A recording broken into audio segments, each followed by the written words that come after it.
Hi, I'm Chandler Baird, host of Eat Like a Chef. Today we are at the Wandering Table. We're going to be going inside and making 3 different recipes that you can try at home using our Share Farm boxes. So let's go on in.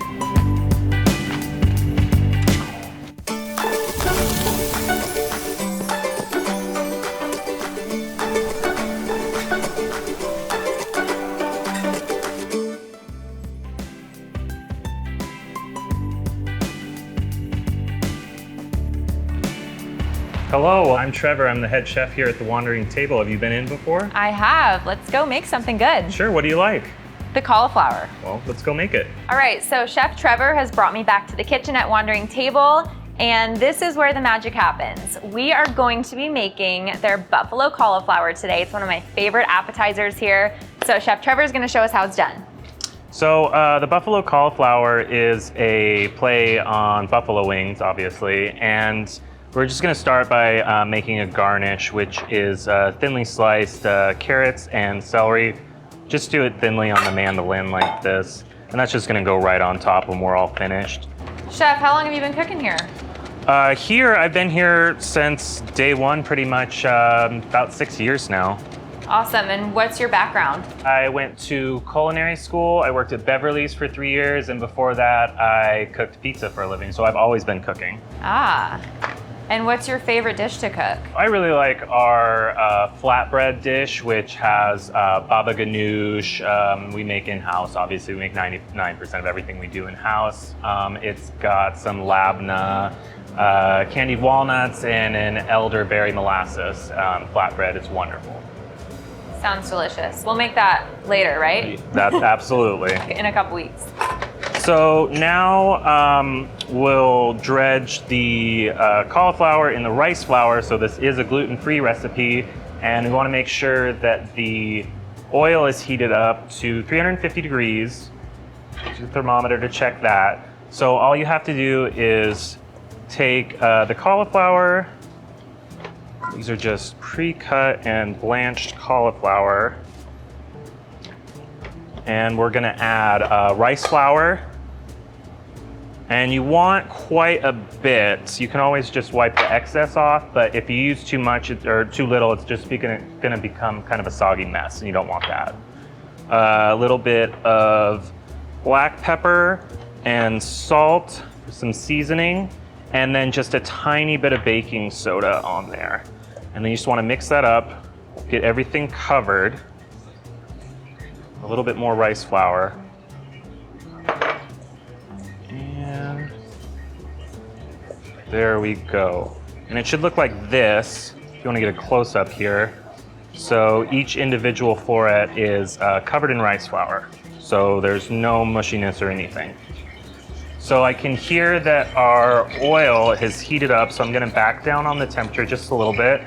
And before I drop this in, I'm going to add our hot sauce to the pan. And it's got some butter in there.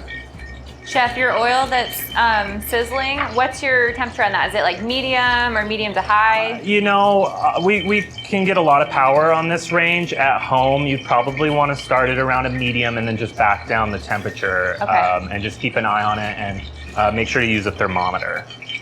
So that sizzling, you can tell it's good to go. So I'm just gonna turn the heat on here for the buffalo sauce and butter. And we use a local brand, Bowie's sauce, which is amazing. You can use whatever you want and just add more or less butter depending on how sour you like it or hot. And then just on low heat so that'll emulsify. And then we're just gonna gently add our cauliflower, sizzling. Back on your butter, sorry to interrupt. Is that salted, unsalted, does it matter? We use all unsalted here. I would use unsalted because you can always add more salt, but Yeah, you can't take totally. it away. We use unsalted for everything and just add salt as needed. And then once you add the cauliflower, it's gonna drop the temperature down, so you wanna turn it back up just a little bit. You can see it stop bubbling, but we want it to fry and not get mushy. So there we go. Just turn the temperature up a little bit more. You can already smell that heat. That smells great. Yep. And then our hot sauce here. Just want to make sure it gets nice and emulsified. And you just need to warm it through, that's all. Move that aside. And I'll probably just add, you don't want to crowd the pan. You can do more than one batch. So that's all I'm going to add to that. And just let it fry. And then when it's golden brown, we're going to drain it and then mix it with the sauce and garnish it. So you can see now that it's a beautiful golden brown color. I might take it a little bit farther, and it's just so crispy and wonderful. So I'm gonna turn off the heat and you can drain this on some towels to get that extra fat out of there. Obviously, we don't want that in our finished dish. And you don't want to drain that down the sink, right? No, absolutely not. And in fact, you can reuse this quite a few times. Just let it cool down, and then filter out all the particles and stuff, and you can reuse it. Good to know. Yeah, so not so wasteful. So then just let it drain. It won't take long, and then we're gonna toss it with our buffalo sauce. You can dump this into a bowl, whatever you want. I can just do it here in the pan like this. Save on dishes, I'm all about that. Yeah, absolutely. Just toss it gently. Perfect. And then we're just gonna plate this up. You make that tossing technique look easy. I always try that at home and it's not as nice. It's a lot easier when you have a little bit more liquid in this so that the stuff doesn't stick to the bottom when you try and do it, but it's just all in the wrist and it takes practice. There we go, beautiful. And then we're gonna top this with some blue cheese. Any kind will do. This is a buttermilk blue cheese. It's right on top. Then we're just gonna garnish with this carrot celery that we sliced on the mandolin. It's beautiful. There we go, that's the dish. Super easy and super good. Here it is, our finished dish.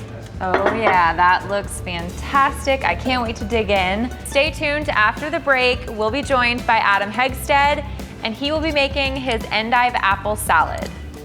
So, moment of truth.